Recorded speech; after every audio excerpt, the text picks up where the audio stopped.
Afternoon. Hi, everybody. I'm here with my good friend Julia Amaral. We're sitting at our lovely place. You can see some of it in the background with an incredible view. I've known Julia for quite a few years. I knew her parents, and I really got to know Julia when she came to Africa.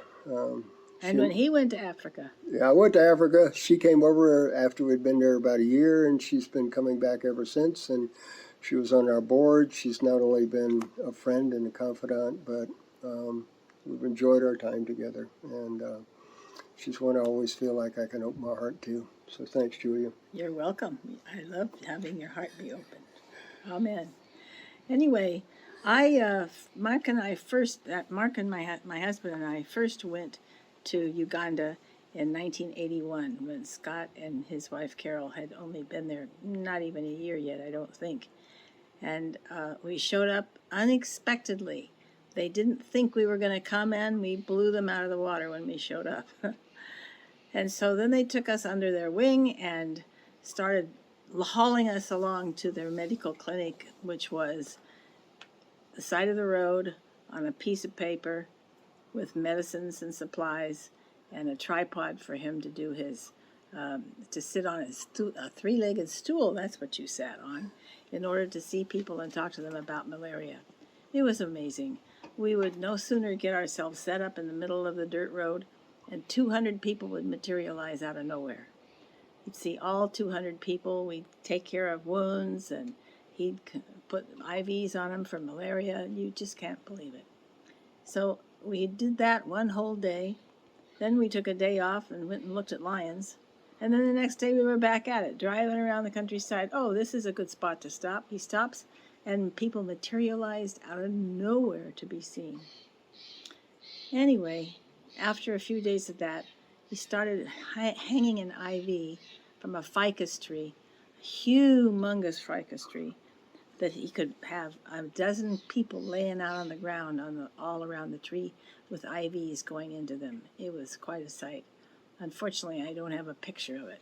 Anyway, after that time that Mark and I were there, 2 years later we went back, and by then Scott had managed to get a little, what would you call it, a tiny clinic. Yeah, outpatient clinic. An outpatient clinic, yeah, that he had built.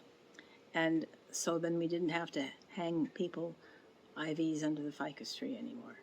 But we still had to go out into the woods, lay down the blanket, do wound care, and see patients so that you could get them to come to the clinic. Anyway, Mark and I didn't go back then for several years. Life changed and we started doing other things.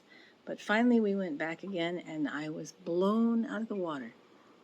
There was a huge hospital already built. It was amazing, all the buildings that had come into pass and all the people that were coming to the clinic all the time. And there were doctors and nurses and volunteers and donors, and just the place was a mushroom cloud of activity. It was amazing. Anyway, Mark and I were thrilled to have been part of the early years. And now, Mark, we find ourselves standing on the top of a crest of a hill with Scott, and he's dreaming out loud about, wouldn't it be wonderful to have an ICU here on this spot? Well, guess what? 2 years later, we had an ICU on that very spot.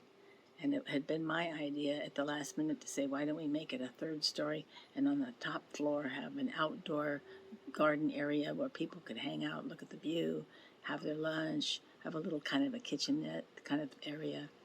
And you did it. Mm-hmm. It happened. So that was a thrill. And we finally got back there after a couple of years to see that and dedicate it, and it was just wonderful. Now we're trying it again. He's wanting to build a building for a dental eye clinic. So that's our next big thrust, is to get the funds needed to build a dental eye clinic. And we both have this vision, and we can see it happening, and we know that it will. It's just going to take a little time, but we'll get one. And a little money. You need a little money, yes. We need a little money, folks, so step up to the plate and help us out. Yeah, we'd appreciate that. There's nothing better than restoring smiles and bringing sight to the blind. Amen. But particularly as you go through life, you have these projects and people come alongside, and end up becoming incredibly close friends, and that's Julie and Yeah. me. So the gift has not only been, buildings and people being healed in Uganda, it's a gift of friendships. Yes, it is. It Thank you, is. Julia. Oh, thank you, Scott. It's been a wonderful life God bless. and will continue to be a wonderful life. Please help us build this next clinic. God bless. Thanks. Amen.